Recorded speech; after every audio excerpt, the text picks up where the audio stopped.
की to success point में आप सभी का स्वागत है।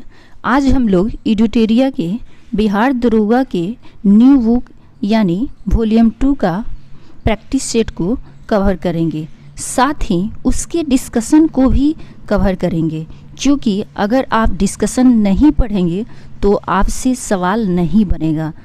तो चलिए हम लोग स्टार्ट करते हैं। और डिस्कशन आपके लिए कितना बेनिफिट है आप एक बार इस वीडियो को ज़रूर देखिए, और हमारा वीडियो अच्छा लगे तो प्लीज़ आप लाइक शेयर और सब्सक्राइब ज़रूर कीजिए। तो चलिए हम लोग स्टार्ट करते हैं पहले क्वेश्चन से। पहला क्वेश्चन है, निम्नलिखित में से किस शासक ने महामल्ल की उपाधि धारण की थी? तो इसका सही आंसर होगा नरसिंह वर्मन 1। और इसका डिस्कशन देखिए, थोड़ा सा मैं बड़ा करती हूँ। पल्लव वंश के शासक नरसिंह वर्मन ने मल्ल की उपाधि धारण की थी। इन्होंने वार्धविकोड की उपाधि भी धारण की थी। पल्लव वंश के संस्थापक सिंह विष्णु थे। पल्लव वंश की राजधानी कांचीपुरम थी। महाबलीपुरम स्थित एकाश्म मंदिर का निर्माण नरसिंह वर्मन 1 द्वारा कराया गया था। पल्लव वंश के शासक वैष्णव धर्म के अनुयायी थे। कांची स्थित कैलाशनाथ मंदिर का निर्माण नरसिंह वर्मन द्वितीय ने के द्वारा कराया गया था। तो आप इस क्वेश्चन से अंदाज़ा लगा सकते हैं कि इसमें आपको एक क्वेश्चन से कितने आंसर मिल रहे हैं, और इसी तरह से इसमें बहुत सारा क्वेश्चन क्रिएट कर सकता है। तो इसको सबको आपको याद करना पड़ेगा। चलिए दूसरा क्वेश्चन हम लोग देखते हैं। मंदिर बनाने की कला का विकास सर्वप्रथम किस काल में हुआ? तो इसका सही आंसर होगा शी यानी गुप्त काल में हुआ। चलिए तो फिर इसका हम लोग डिस्कशन देख लेते हैं। सर्वप्रथम मंदिर बनाने की कला का विकास गुप्त काल के समय हुआ था। गुप्त काल को इतिहास का स्वर्ण काल भी कहा जाता है। अब आपसे क्वेश्चन पूछेगा गुप्त काल को भारतीय इतिहास का स्वर्ण काल किसे कहते हैं, उसमें 2-4 ऑप्शन दे देंगे। तो जब तक आप एक से ज़्यादा इसका डिस्कशन यानी नहीं देखेंगे तो फिर कैसे बनेगा, सवाल नहीं बन सकता है। तो चलिए इसके आगे देखते हैं। गुप्त वंश के संस्थापक श्री गुप्त थे। इस वंश के शासक चंद्रगुप्त 1 ने महाराजा धीराज की उपाधि धारण की थी। गुप्त वंश 319 से 20 ईस्वी की शुरुआत चंद्रगुप्त प्रथम ने की। समुद्रगुप्त को भारत का नेपोलियन भी कहा जाता है। समुद्रगुप्त को कवि राज के उपनाम से भी जाना जाता है। प्रसिद्ध कवि हरिप्रसन्न समुद्रगुप्त के दरबार में रहते थे। गुप्त वंश का अंतिम शासक विष्णुगुप्त था। तो इसका भी आप लोग देखिए, इसमें कितने सारे क्वेश्चन हैं। तो आप लोग डिस्कशन ज़रूर पढ़िए, बिना डिस्कशन का एग्ज़ाम नहीं निकलेगा। इस चीज़ को आप मानिए और विश्वास कीजिए। या किसी का भी जो भी एसआई है, उन दरोगा है, उन लोग से ज़रूर पूछिए आप अगर गलत है तो। चलिए अगला क्वेश्चन है, यूनानी शासक मिनरर को पराजित किया था। तो इसका सही आंसर होगा ए यानी पुष्यमित्र शुंग ने। अब इसका हम लोग डिस्कशन देखते हैं। इंडो यूनानी शासक मिनरर को पुष्यमित्र शुंग ने पराजित किया था। पुष्यमित्र शुंग ने अपने कार्यकाल के दौरान 2 अश्वमेध यज्ञ करवाए थे। शुंग वंश की राजधानी विदिशा थी। फरहुत शपुत का निर्माण पुष्यमित्र शुंग ने करवाया था। शुंग वंश का अंतिम शासक देवहूति था और पतंजलि पुष्यमित्र शुंग की सभा में रहते थे। चंद्रगुप्त मौर्य मगध की राजगद्दी पर कब बैठा था? तो इसका सही आंसर होगा ए यानी 322 ईस्वी पूर्व में। अब यहाँ पे इसका डिस्कशन देखिए कितना अच्छा है। मौर्य वंश का संस्थापक चंद्रगुप्त मौर्य का जन्म 345 ईस्वी पूर्व में हुआ था। चंद्रगुप्त मौर्य मगध की राजगद्दी पर 322 ईस्वी पूर्व में बैठा था। और जस्टिन ने चंद्रगुप्त मौर्य को सैंडोकोटस कहा था। चाणक्य चंद्रगुप्त मौर्य का प्रधानमंत्री था।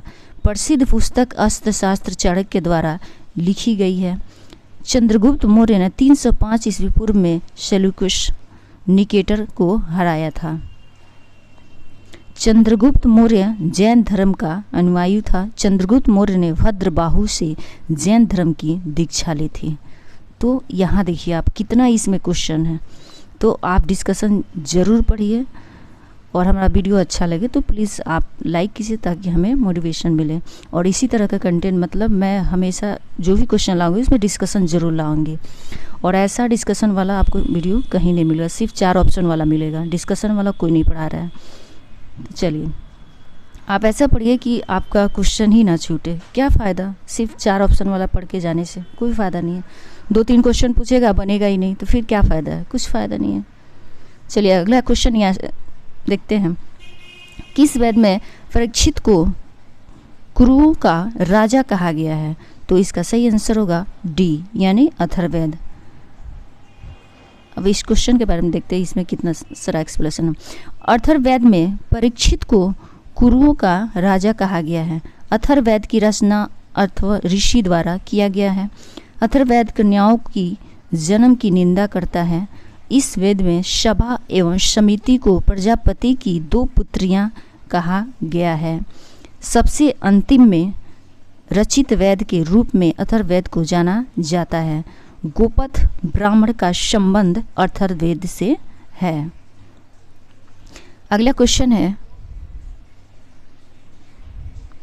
मोहम्मद बिन तुगलक ने किसे दिल्ली का काजी नियुक्त किया था? तो इसका सही आंसर होगा बी इब्न बतूता। अब इसका डिस्कशन देखिए। मोहम्मद बिन तुगलक ने इब्न बतूता को विद्वता से प्रभावित होकर इसे दिल्ली का काजी नियुक्त किया था। रेहला नामक पुस्तक की रचना इब्न बतूता द्वारा की गई। यह मोहम्मद बिन तुगलक के समय भारत आया था। यह मार्को का निवासी था।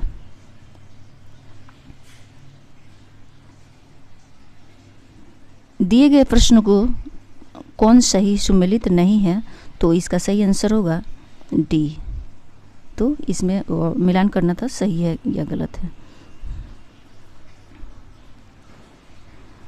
क्योंकि देखिए यहाँ पे दिया है दीवान खैरात दान विभाग से संबंधित था, दीवान अर्ज सैन्य विभाग से संबंधित था और दीवान को ही कृषि विभाग से संबंधित था। दीवान इस्तिहाक पेंशन विभाग से संबंधित था।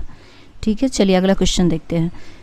अकबर ने किस वर्ष स्वयं को हरमदल से मुक्त किया था? तो इसका सही आंसर होगा बी यानी 1562 में हरमदल से मुक्त किया था। अब यहाँ इसका डिस्कशन देखते हैं। प्रसिद्ध मुगल शासक अकबर ने स्वयं को 1562 में हरमदल से मुक्त किया था। इसने दास प्रथा का अंत भी 1562 ईस्वी में किया था। यहाँ देख रहे हैं आप लोग, ये इसने अकबर ने दास प्रथा को भी ख़त्म किया था। वो भी कब? 1562 ईस्वी में। और हरमदल से भी 1562 ईस्वी में ही मुक्त किया था। आगे देखते हैं। अकबर द्वारा पानीपत की दूसरी लड़ाई 1556 ईस्वी में लड़ी गई थी। अकबर द्वारा हल्दी घाटी का युद्ध यानी 1576 ईस्वी में लड़ा गया था। अकबर ने बिहार प्रांत को 1574 से 75 ईस्वी में जीता था। प्रसिद्ध संगीतकार तेनजिन अकबर के दरबार में रहते थे। जैन धर्म गुरु हरिविजय सूरी को इन्होंने जगत गुरु की उपाधि प्रदान की। तो ये तो और भी बीवीआई क्वेश्चन, मतलब बिना डिस्कशन कोई अगर पढ़ रहा है तो क्या कहें, आप समझ सकते हैं। चलिए आगे देखते हैं।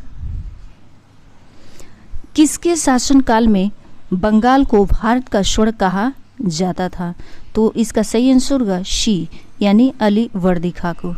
अगला क्वेश्चन है 1740 ईस्वी में अली वर्दी खां बंगाल का शासक बना। इसने सत्ता संभालते ही मुगलों को राजस्व देना बंद कर दिया। इसके शासनकाल में बंगाल को भारत का स्वर्ग कहा जाता था। अली वर्दी खां का उत्तराधिकारी सिराजुद्दौला था। ब्लैक हॉल की घटना सिराजुद्दौला के समय में ही घटित हुई। प्रसिद्ध बक्सर का युद्ध 1764 ईस्वी को हुआ था। बक्सर युद्ध के समय मुगल शासक शाह आलम द्वितीय था। अगला क्वेश्चन है, किस गवर्नर जनरल के शासनकाल में राजकीय कोषागार को मुर्शिदाबाद से कलकत्ता स्थानांतरित किया गया? तो इसका सही आंसर होगा ए, वारेन हेस्टिंग के टाइम में। इसका डिस्कशन देखिए। गवर्नर जनरल वारेन हेस्टिंग का कार्यकाल 1774 से 85 ईस्वी तक रहा। इसके ही शासनकाल में राजकीय कोषागार को मुर्शिदाबाद से कोलकाता स्थानांतरित किया गया था। इसने 1781 ईस्वी में कोलकाता में प्रथम मदरसा को स्थापित किया था। प्रथम आंग्ल मराठा युद्ध 1775 से 82 ईस्वी तक वारेन हेस्टिंग के समय में ही हुआ था। इसी के समय 1784 में the Asiatic Society of Bengal की स्थापना की गई थी। पीटर्स इंडिया एक्ट 1784 ईस्वी वारेन हेस्टिंग के समय पारित हुआ था। जोनाथन डंकन ने वर्ष 1791 ईस्वी में बनारस में संस्कृत विद्यालय की स्थापना की गई। अगला क्वेश्चन है, बंगाल विभाजन प्रभावी यानी लागू हुआ था? तो ये 16 अक्टूबर 1905। तो इसका सही आंसर होगा सी। तो ये लॉर्ड कर्जन के समय बंगाल विभाजन की घोषणा 19 जुलाई 1905 ईस्वी को किया गया था। इसे 16 अक्टूबर 1905 ईस्वी को लागू किया गया था।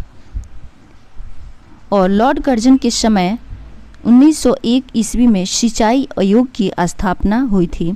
इसी के समय 1902 ईस्वी में पुलिस आयोग की स्थापना हुई और कर्जन के समय 1904 ईस्वी में भारतीय विश्वविद्यालय अधिनियम को पारित किया गया।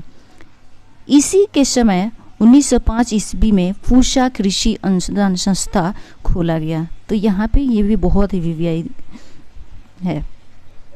अगला क्वेश्चन है, भूमिज विद्रोह का संबंध किस राज्य से था? तो ये झारखंड राज्य से था। इसका सही आंसर होगा डी। चलिए इसके डिस्कशन को देखते हैं। भूमिज विद्रोह का संबंध वर्तमान में झारखंड से है। झारखंड से संबंधित अन्य विद्रोह निम्न है, जैसे चेरो विद्रोह प्रथम चरण 1770-71 ईस्वी, द्वितीय चरण 1800 से 1819 और कोल विद्रोह 1831 से 32 और संथाल विद्रोह 1855 से 56 और मुंडा विद्रोह 1899 से 1900। तो ये कितना आपको फ़ायदा वाला है डिस्कशन, तो इसलिए आप डिस्कशन ज़रूर पढ़ें अगर एग्ज़ाम निकालना है तो। बात बाकी आप देख लीजिए। किसने कहा था कि कांग्रेस के लोग पदों के भूखे राजनीतिज्ञ हैं? तो ये बी यानी बैंकिम चटर्जी ने कहा था। चलिए देखते हैं। बैंकिम चंद्र चटर्जी ने कांग्रेस संस्था से जुड़े लोगों को पदों के भूखे कहकर संबोधित किया था। अरविंद घोष ने कांग्रेस को क्षय रोग से मरने वाली संस्था बताया था। अब यहाँ क्वेश्चन ये भी पूछ सकता है कि कौन बोला था क्षय रोग से मरने वाली संस्था? तो ये अरविंद घोष ने कांग्रेस को बोला था। अगला क्वेश्चन है, जालियांवाला बाग जांच से संबंधित हटर कमेटी की रिपोर्ट को प्रकाशित की गई थी। तो ये 1920 में। इसका सही आंसर होगा बी। चलिए आगे इसका डिस्कशन देखिए। 13 अप्रैल 1919 को जालियांवाला बाग घटना घटित हुई। इस घटना की जांच हेतु हटर कमेटी का गठन किया गया। इस कमेटी ने 28 मई 1920 को अपनी रिपोर्ट जारी की थी। अगला क्वेश्चन है, भारतीय विद्रोह के कारण पुस्तक के लेखक है? तो इसका सही आंसर होगा ए यानी सर सैयद अहमद खां। स्वतंत्रता आंदोलन से संबंधित पुस्तक भारतीय विद्रोह के कारण पुस्तक के लेखक सर सैयद अहमद खां हैं। वार ऑफ इंडियन इंडिपेंडेंस के लेखक भी वीर सावरकर है। तराने हिंद पुस्तक के लेखक मोहम्मद इकबाल हैं और द रिवोल्यूशनरी के लेखक चंद्रनाथ सन्याल हैं। तो ये पुस्तक से ज़रूर क्वेश्चन आ रहा है, तो ये तीनों कम से कम आप लोग याद कर लीजिए। चलिए अगला क्वेश्चन है, अलकनंदा और पिडार नदी का संगम स्थल कहलाता है, तो इसका सही आंसर होगा सी, ये कड़ प्रयाग कहलाता है। अलकनंदा और पिडार नदी का संगम कड़ प्रयाग में होता है। अलकनंदा नदी और भागीरथी नदी का संगम देव प्रयाग में तथा अलकनंदा एवं मंदाकिनी का संगम रुद्र प्रयाग में होता है। चलिए अगला क्वेश्चन देखते हैं, किस प्रकार की मिट्टी में कार्बनिक पदार्थ की बहुलता होती है, तो इसका सही आंसर होगा बी, यानी काली मिट्टी में होती है। डिस्कशन देखते हैं, काली मिट्टी को कार्बनिक पदार्थ की बहुलता होती है। इस मिट्टी का निर्माण बेसाल्ट चट्टानों के टूटने से होता है। इसे रेगुलर मिट्टी के नाम से भी जाना जाता है। ये भी क्वेश्चन बहुत वीवीआई है, रेगुलर मिट्टी के नाम से भी इसे जाना जाता है, लेकिन प्राय इसे काली कपास मिट्टी कहते हैं क्योंकि इसमें कपास की खेती ज़्यादा होती है। काली मिट्टी मुख्यतः महाराष्ट्र, गुजरात तथा कर्नाटक क्षेत्रों में पाई जाती है। इसमें मैग्नीशियम, चूना, लौह तत्व तथा कार्बनिक पदार्थ की अधिकता होती है। अगला क्वेश्चन है, दक्षिण अंडमान एवं लघु अंडमान को जोड़ती है, तो इसका सही आंसर होगा सी, यानी दक्कन पास। इसका डिस्कशन, दक्षिण अंडमान एवं लघु अंडमान को दक्कन पास जोड़ती है, जबकि तमिलनाडु श्रीलंका को पार्क स्ट्रेट जोड़ती है। 10 डिग्री चैनल लघु अंडमान तथा कार निकोबार के मध्य स्थित है।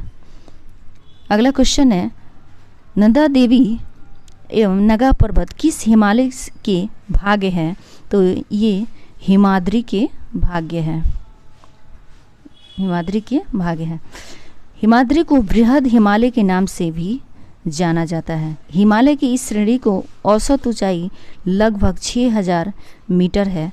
कंचनजंगा, नगा पर्वत, नंदा देवी आदि इसी हिमालय के भाग्य हैं, यानी इसी के भाग्य हैं। अगला क्वेश्चन है, म्यांमार के साथ कितने भारतीय राज्यों की सीमा लगती है, तो ये 4 लगती है। तो इसके देख लीजिए, म्यांमार के साथ 4 भारतीय राज्यों की सीमा लगती है, जो इस प्रकार है, अरुणाचल प्रदेश, मिजोरम, नागालैंड और मणिपुर। इसको भी आप लोग